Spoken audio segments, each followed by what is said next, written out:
Ever since I was watching the IPL, I've always been a massive RCB fan. So yeah, I can't wait to get going and join up with the team. Like RCB have got crazy fan base, and when I was on 99, I got very emotional out in the middle, and I was like, I can't cry live on TV. I know a few of the girls, and they had to work from 7 till 4 or 5, and then they had to train at night.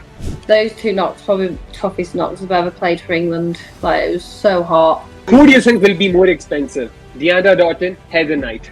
When you're backing up and you get run out at the non-strikers, then that shouldn't be out. Chalo chalo, up kaise ho. I need to learn more Hindi.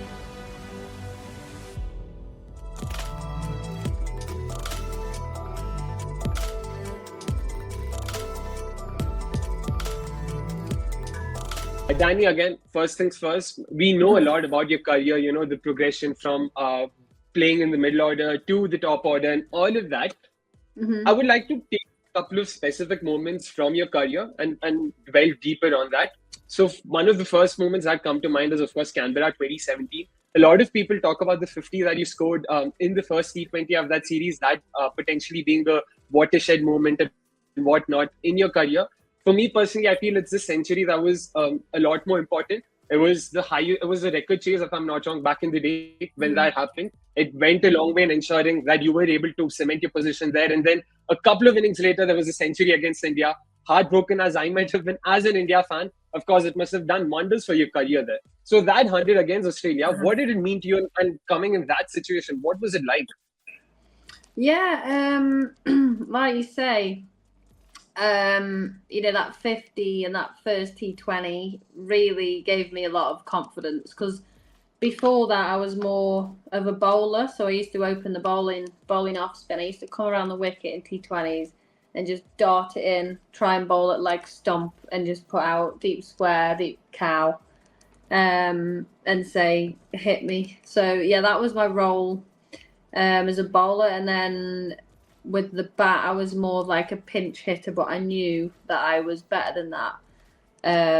But I was young. I was just happy to be in the team. I was, you know, whatever the team needed, I was happy to step into that and be that team player. But deep down, I knew I was more of a batter than a bowler. And my bowling started to, you know, go down a peg or two. I started getting pain in my back, and I just wasn't really enjoying my bowling. And I was working really hard with the bat, and yeah, there was just a moment during the Ashes where, because I didn't get picked in the ODIs, I didn't play in the Test match, so I spent like 3 weeks in Australia preparing for the T20s with Ali Maiden, who was the batting coach back then, and we literally just kept it simple.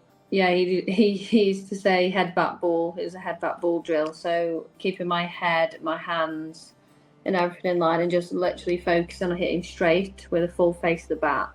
And it's amazing if you keep doing repetitive drills on working on simple things like that. It's amazing what happens to your game.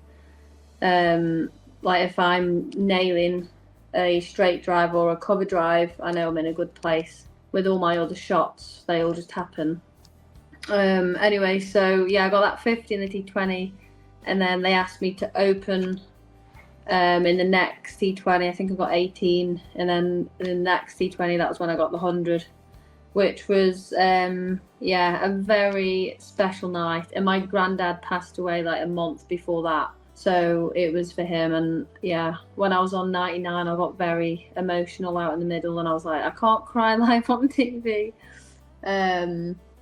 But yeah, I guess it was a moment of relief, and I was like, oh, I've finally shown the world that I can bat. And yeah, ever since then, I've not moved from opening the batting in T20s. So yeah, I just love batting at the top of the order. You know, you've got 2 fielders out. You're given the license to go out there and be brave and hit boundaries, and that's what I love doing. Interesting, you spoke about how you fancy yourself as a top order batter, but was that always the case? I was having a look at your career and how it's progressed. 2010 to 2017, you probably batted about 6 or 7 times at the top, so not really a lot. So unfortunately, not a lot of chances there. So What brought in that change? How were you given that opportunity, at the top?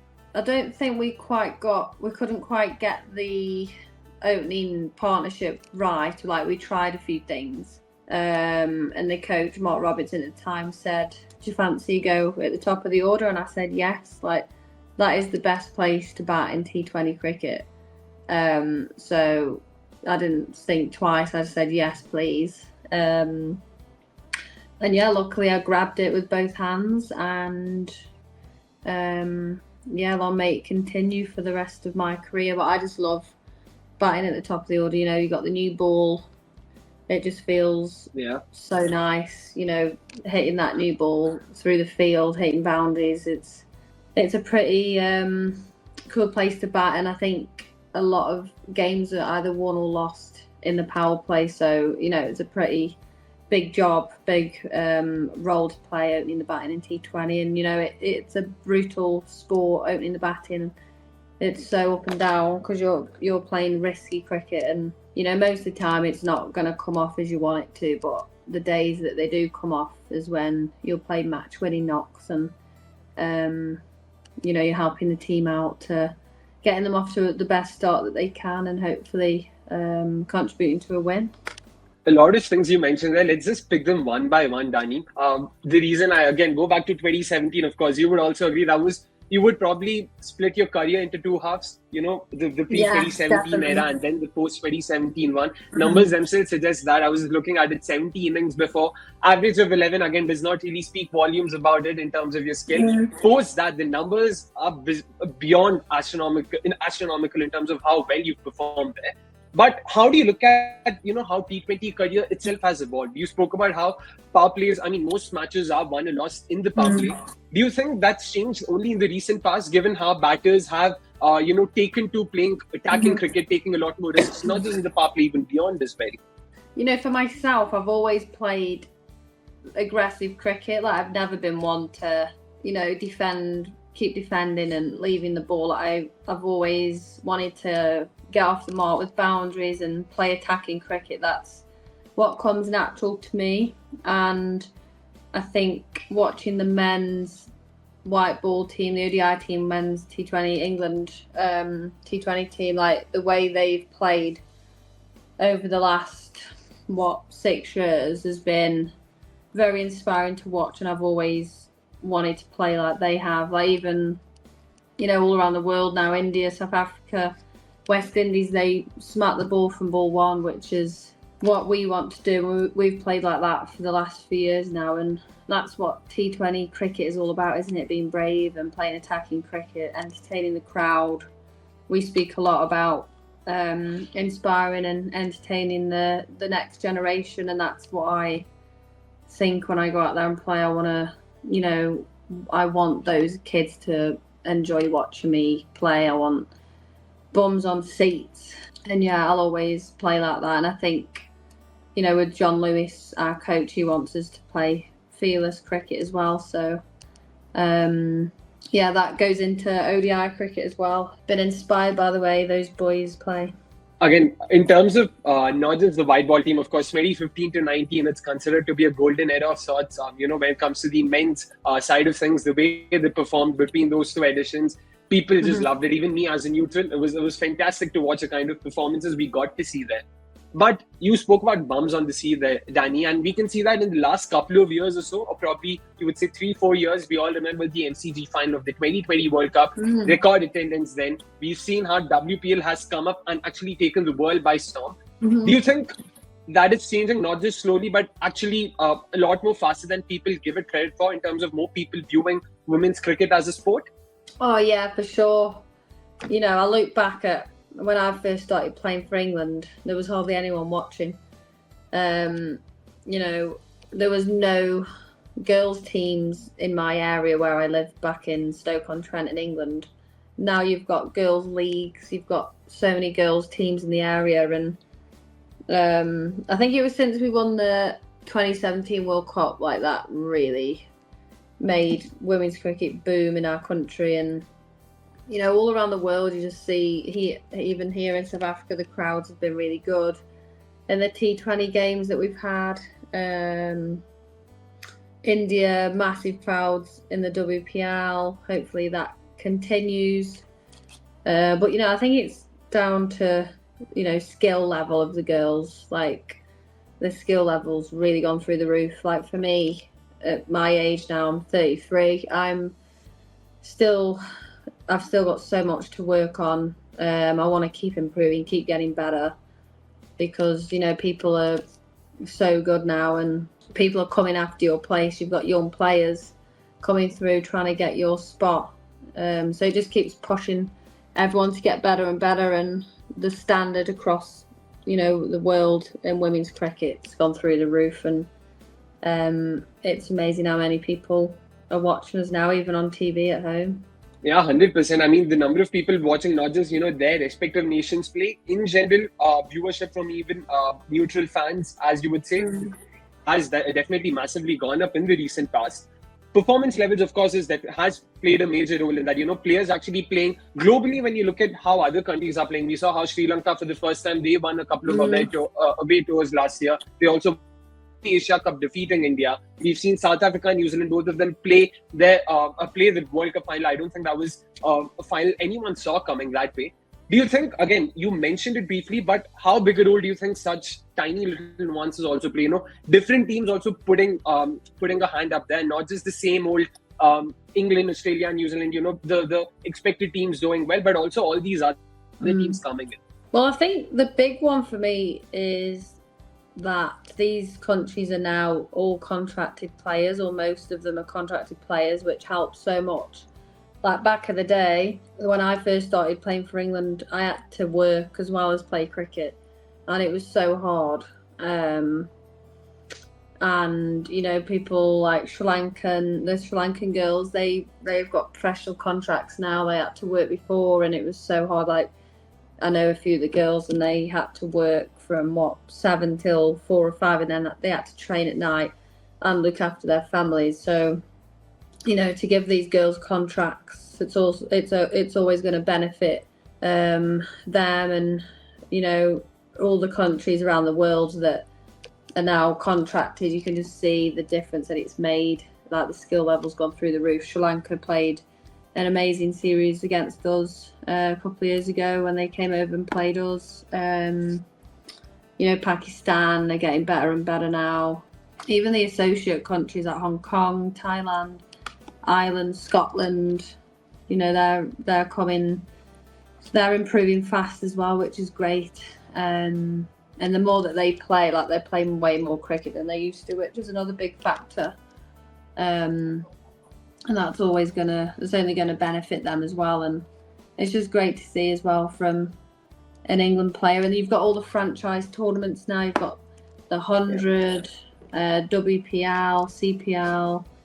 There was a PSL as well a couple of years ago, Fair Break.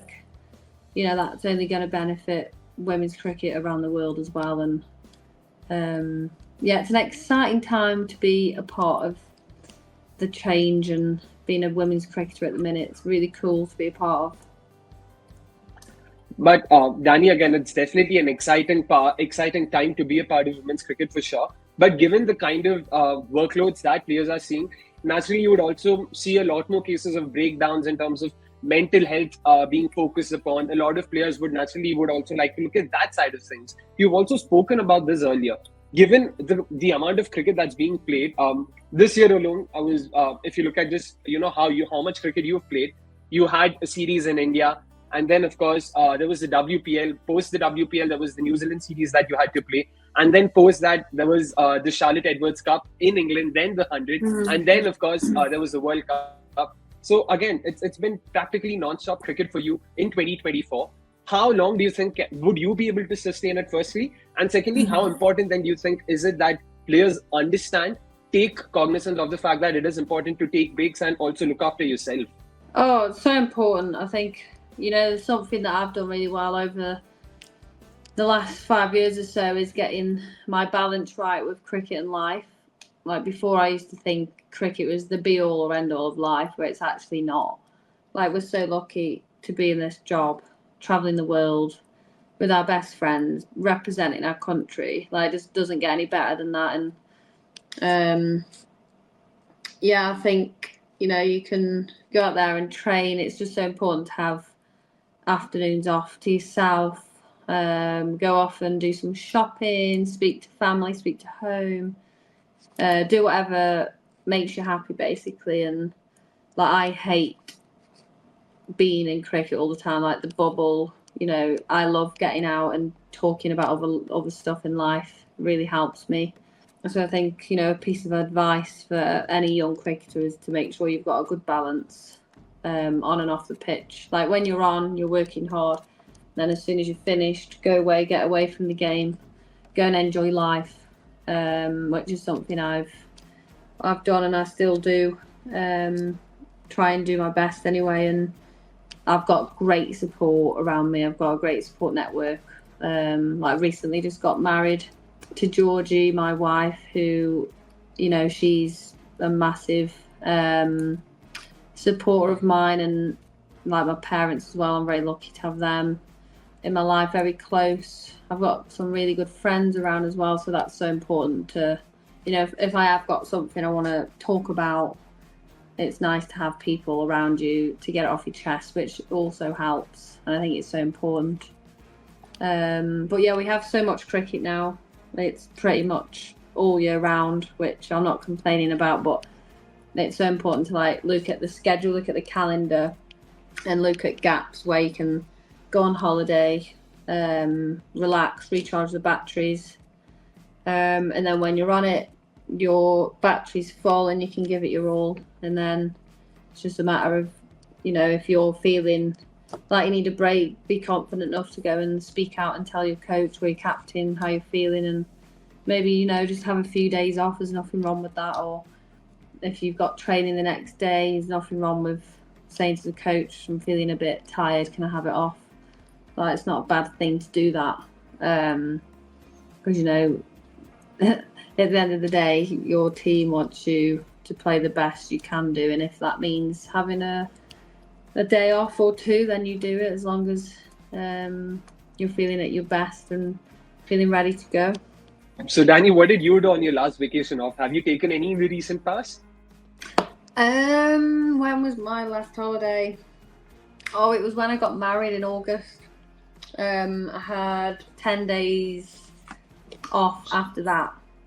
Okay. I went to Saint-Tropez and Cannes, south of France, for 10 days, a little gap in between the 100 and Dubai for the World Cup. So that was my last holiday. Lovely. Yeah, so I'm going away in March after the WPL.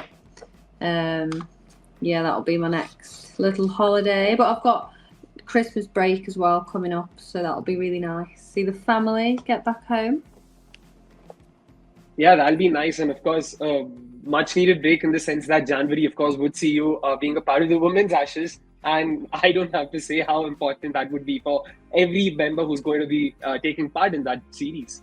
Yeah, it's going to be a very, very exciting series.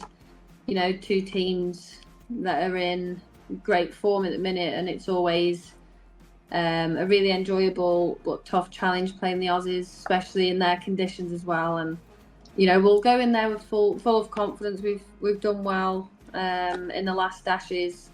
In England, we won the T20 and the ODI series. We unfortunately lost the Test match, but that was a very evenly matched Ashes, and yeah, hopefully we can go out there and give it our all in Australia and just really enjoy the challenge. We know they're a fantastic team. They've got massive depth in their squad, a team full of game changers. So it's going to be a really exciting series, something that I can't wait for. 100%, of course.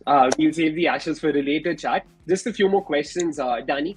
Coming back to your cricket career itself, one thing that you're renowned for is, of course, your game against spin. You are one of the better players of spin, especially given the fact that you're not necessarily from the Indian subcontinent. It's even more sort of, I would say, rare that way. But why do you think that is the way it is? I mean, if I look at some of your numbers, you've got the best strike rate for the batter in women's cricket. That's phenomenal. And if that's not enough, you've, of course, got the third most runs against spin for any batter in the history of women's cricket. that's speaking a lot. Like, is there any reason why you think, that you think you're good against spin, or what do you think makes it work for you? I don't know. Like, I love batting. I broke my wrist when I was 10, so I actually hold the bat really weird. So I hit the ball in weird areas. I don't know if that helps me. But yeah, I like to move my feet quick against spin, like get forward or get back. I don't know really, because I don't sweep a lot. I hit down the ground a lot or play off the back foot. Hit off the stumps quite a lot. And I think it's just a matter of being proactive. Like, as soon as a spinner comes on, I want to take them down. But in a smart way. Like, I'll think about my options before the game and look at which bowlers I'm going to target, but also assess quickly the conditions. Like, even against seam, any bowler when I'm batting, I just want to be busy. A bit like, you think of the best batters in the world in the men's game: Virat Kohli, Joss Butler, Klassen, Root. Like, they're all busy batters. They want to, if the bowler bowls a good ball, they're looking for ones, twos. They're looking to get off the mark and keep rotating the strike. David Warner was very good at it when he played. So for me, I go out there and I want to score runs straight away, whether it be a single or a boundary. Just be busy and show good intent and be brave. I mean, that was a feature of all your knocks in the World Cup, to be honest. The knock against South Africa comes to mind. It was in Sharjah, if I'm not wrong. Very busy. I guess if I'm getting my numbers right, there weren't too many dots, there weren't too many boundaries scored, a lot of singles, a lot of doubles. You were sweating profusely, you were really down and out. But of course, won the game for England. Yeah, that's all that matters at the end of the day. The conditions in Dubai and Sharjah were extreme. Like, it wasn't easy. Probably those two knocks, probably toughest knocks I've ever played for England. Like, it was so hot. The wicket was slow, the outfield was slow, but I wanted to win. I wanted to be there, and I wanted to win the game, help win the game for my country. And it was just a matter of digging in, sticking in there. And yeah, I was chuffed to get some good performances under my belt in Sharjah. And, it was it was good. It was a good experience. Like, even for me at 33, to bat in those conditions was a great experience. And I'd never played in the UAE for England, so that was something ticked off the list. But I thought we played some outstanding cricket as a team in that tournament. Yeah, definitely. And moving from UAE slightly closer to my home, of course, India. Third most runs as a visiting batter. Fifth best strike rate for any batter in India. You've got great numbers even in the country. And of course, goes without saying, you've got a lot of fans for an overseas batter. What is it about India and you, Danni? Because made your debut here for sure. Then there's a century that came in much later. And then, of course, the WPL. There's so many things that have happened here and there. But what makes you such a fan favorite, such a big fan favorite in India? I'm not really sure. I think I made my debut in India in 2010. And I don't know, I've just always loved going to India, playing cricket in India. It's my favourite place to play cricket, no doubt about it. Like, the fans are just crazy. They give me so much motivation to go out there and show off. And, the people are just so lovely. The food's amazing. And, just to be a part of the WPL, because I've played in all the IPL challenges. And then I didn't get picked up in the first auction, which I was obviously gutted about. And then I was part of UP Warriors last year, and now I've been traded over to RCB, which is very exciting times. I can't wait to get going and join up with the team. Like, RCB have got crazy fan base and one of the best fan bases in the country, so it's going to be amazing to play for the RCB team. And I really can't wait to get over there. Yeah, RCB have definitely got some crazy fans, and unfortunately also speaking to one of them. But again, speaking about RCB, Danni, I said that you've got the fifth best strike rate for any batter in India. There's Sophie Devine and Richa Ghosh. All three of you will be a part of the same side now in the WPL. But RCB itself, how did that love start? Like, was there any reason why you connected with RCB in the first place? So ever since I was watching the IPL, I've always been a massive RCB fan, especially AB de Villiers. He's one of the GOATs of T20 cricket, and Glenn Maxwell. So yeah, I've just always supported RCB really. And yeah, when I first heard that I might be getting traded to RCB, I was obviously very happy about that. And I've played with Smriti for the Southern Brave in the 100, so I'm really good mates with Smriti, and excited at the prospect of possibly batting with her in the WPL. That'll be great fun. And yeah, pulling on that RCB jersey is going to be pretty cool. Yeah, for sure. I mean, 1st of November is when the announcement happened. 4th of November, we do a weekly podcast. So 4th of November, we went live with our podcast. So I just will play this tiny little clip, Danni. You could just have a look at this. Apart from that, of course, Danni Wyatt-Hodge. I don't think we spoke about it. Goodbye, man. Wow. A solid job of bringing that trade in. To say that we were thrilled would be an understatement, but we were absolutely chuffed to bits to see that you were going to be a part of the side. But how did the trade happen? Like, in the sense, were there conversations happening before? Were you a part of the conversations? How did you get to know about it? Yeah, I got asked if I was interested in playing there, and like, obviously, you know, I didn't get a game at the UP Warriors, unfortunately, but you know, I had a great time, and they're a great franchise. Couldn't say a bad word about them, but I want to play.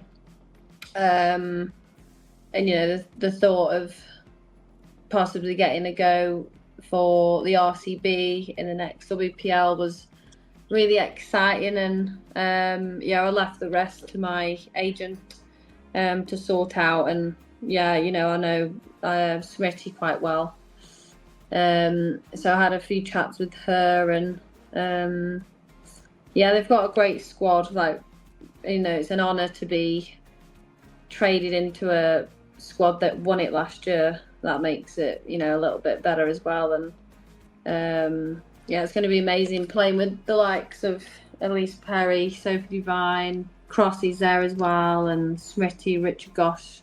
Got a class team. So hopefully we can lift that trophy again. Yeah, fingers crossed for that. Of course, always up for an encore. Dan, you mentioned WPL and how, unfortunately, you did not get a chance per se, did not get to represent UP Warriors on the field. But as an overseas pro, your role is far beyond that, right? Especially as someone who's played so much cricket. How do you look at that when you are a part of all of these overseas leagues? It's not just about you contributing as a player on the field, right? Yeah, I think, you know, even though I didn't play at UP, I still absolutely love being around the girls. A lot of the girls that I didn't even know before, and especially the younger girls, that helping them in the nets. They asked me so many questions. So it was really nice to, you know, speak to them, especially the batters, speak about my mindset, how I go into games, training, what I'm working on. And they really wanted to learn, which was nice. And, you know, playing with the likes of Elisa Healy, Tali McGraw, Grace Harris, you know, that was pretty cool as well. And just being a good team player, I guess. And even though it was frustrating not playing, I still had a great time. And yeah, it was a pretty cool experience. Out of curiosity, Danni, because it's not often we get to interact with overseas players who've been a part of Indian leagues, does language barrier play a role there, especially when you are trying to communicate with some of the younger talents? Let's say someone has a couple of questions for you. How does the communication happen? Is it smooth enough for you? Yeah, there was a couple of girls that didn't speak that much English, so then I just spoke to someone else who spoke both languages, and then she helped. But most of the girls speak really good English or broken English, so it's not that hard really. Yeah, the more we hung out, the more I started to understand what they were saying to me, and they struggle with my Stoke accent, I think. I've got a pretty northern accent. But yeah, what's that game called? Is it Caron? Yeah, carry on. Yeah, they got me playing that game every day. It was so fun. So So got yeah, on with a bit I of had a, Hindi as well? yeah, I can't really remember it though. Chalo chalo, up kaise ho. Not bad, not bad. I need to learn more Hindi. Yeah, and you'll be taught a lot more Kannada as well, I would imagine. RCB, the city that's based in Bangalore, the language spoken here is Kannada. It is, of course, vastly different from Hindi. Hopefully, you'll get to learn a bit of that as well from some of the local girls in the I RCB hope setup. so. Yeah.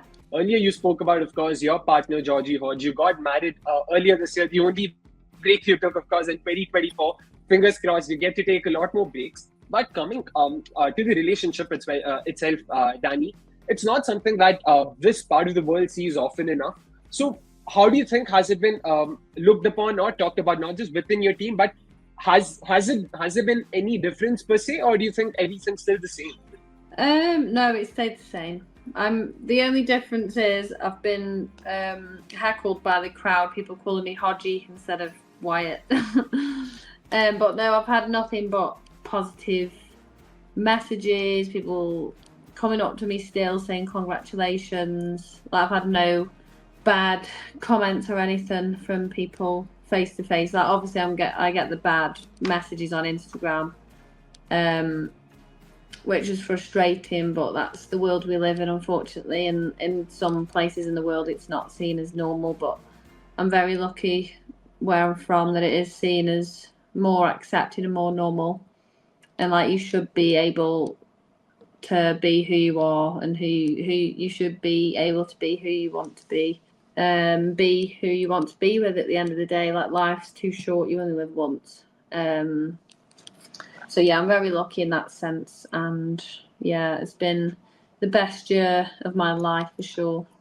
100%. And just one more thing to ask again, genuinely as a fan, it's sort of an interesting statistic that we often hear about. Among sports persons especially, we tend to see a slightly higher percentage, if not significantly, in terms of people, being gay compared to, say, non-sports persons. Any thoughts on that? Do you think it is not a reflection of the profession itself, and it's just probably people in the sports world being a lot more open to accepting such relationships? Yeah, I don't know. It's an interesting one, isn't it? I know what you mean. Like, in football, cricket, I guess it's it's just being comfortable with who you are, having the confidence to be who you want to be. Yeah, I'm not sure what the correlation is between people being gay and people playing sport. Not sure what it is, but yeah, a topic that could be discussed for a while. For sure. Last bit, you spoke about bowling earlier, how you started off as a bowler who could also bat. You've not bowled a single over in 2024, and that's never happened in your international career. So does that mean Danni Wyatt, the bowler, has already said goodbye to that side of cricket? I mean, I still can bowl. I'm just not needed. We have so many good bowlers in our team. But if I'm needed, I will be ready to bowl my darts. All right, then, fair enough. Time for some rapid fire now. 5 questions, Danni. Again, very light-hearted, half volleys, if one might say so. Whatever comes off the top of your head, you can just shoot. So let's start. One Indian dish you can't get enough of. Butter chicken.